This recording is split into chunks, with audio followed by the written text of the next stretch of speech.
नमस्कार दोस्तों, मैं हूं डॉक्टर अमरीश खारी। आप देख रहे हैं डॉक्टर खारी। आज की इस वीडियो में हम गायनोकार्डिया ओडोरेटा मेडिसिन के बारे में बात करेंगे कि किन सिम्टम्स में, किन डिजीज में मेडिसिन दी जाती है, किस पोटेंसी में असरदार रहती है, क्या इसके कुछ साइड इफेक्ट्स होते हैं, लेने का सही तरीका क्या होता है। जानने के लिए वीडियो पूरा देखें। अगर आप हमारे चैनल पर नए हैं तो चैनल को सब्सक्राइब कर लें ताकि आने वाली हेल्थ रिलेटेड वीडियो से आप अपडेटेड रहें। इस मेडिसिन को खास तौर पर दिया जाता है त्वचा से संबंधित इन्फेक्शन में, जिसके कारण पेशेंट को खुजली होती है और कुछ स्किन डिसऑर्डर्स का सामना करना पड़ता है। जैसे इसको दिया जाता है लेप्रोसी में। लेप्रोसी एक बैक्टीरियल इन्फेक्शन होता है जो पेशेंट को शरीर के किसी भी हिस्से पर हो सकता है, लेकिन खास तौर पर आंखों में, नाक पर ये सिम्टम्स इसके देखने को मिलते हैं कि पेशेंट को वहां पर खुजलाहट होती है। पेशेंट की पेरिफेरल नर्व को ये अफेक्ट करता है।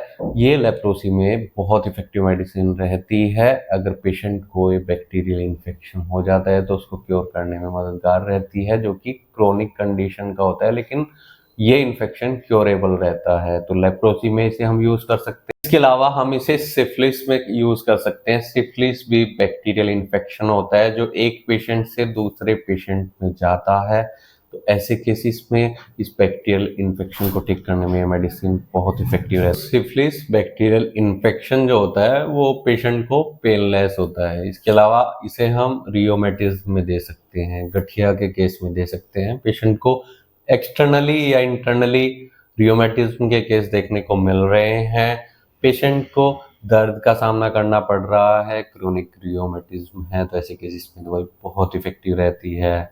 इसके अलावा दोस्तों ये ब्लड प्यूरिफायर का भी काम करती है। हमारे शरीर से, हमारे खून से टॉक्सिन्स को, गंदगी को बाहर निकालने में मददगार रहती है, जिससे हमारा ब्लड साफ रहता है। जिसके कारण कई बार स्किन डिसऑर्डर्स का सामना करना पड़ता है कि कहीं पर भी पेशेंट को फोड़े फुंसियाँ निकलना शुरू हो जाती हैं, खुजली होनी शुरू हो जाती है, बर्निंग सेंसेशन होती है। तो ऐसे केसेस में ये मेडिसिन देने से पेशेंट को काफ़ी आराम मिलता है जब पेशेंट के टॉक्सिन बाहर निकल जाते हैं। और चर्म रोगों में दे सकते हैं, जिसे कुष्ठ रोग बोलते हैं। ल्यूपुलस में भी इसे हम दे सकते हैं दोस्तों। लेकिन इन दवाइयों का सेवन डॉक्टर की निगरानी में करना चाहिए। हालांकि ये प्लांट किंगडम की मेडिसिन है, पौधे से तैयार की जाती है, हर्बल होती है, लेकिन कई बार एग्रावेशन के चांसेस रहते हैं। इसको पेट से संबंधित रोगों में भी दिया जाता है। जिन लोगों में खासतौर पर स्किन डिजीज है, उनका पेट खराब रहता है, कॉन्स्टिपेशन की शिकायत रहती है, तो ऐसे केसेस में भी ये मेडिसिन बहुत इफेक्टिव रहती है। लेकिन दोस्तों डॉक्टर की निगरानी में लें। अगर आपको इनमें से कोई भी परेशानी है या ये दवाई आपके पास है, इसके लिए अपने होम्योपैथी डॉक्टर से मिले, नहीं तो दिए गए व्हाट्सएप नंबर पर हमसे संपर्क कर इलाज या सलाह ले सकते हैं। वीडियो देखने के लिए धन्यवाद। चैनल को सब्सक्राइब करें और कमेंट सेक्शन में जरूर बताएं कि हमारी वीडियोस आपको कैसी लगती हैं। इसे 30 CH पोटेंसी में यूज़ किया जाता है, 200 CH पोटेंसी में यूज़ किया जाता है। मदर टिंचर क्यू फॉर्म में भी कई बार इसे हम पेशेंट्स में देते हैं।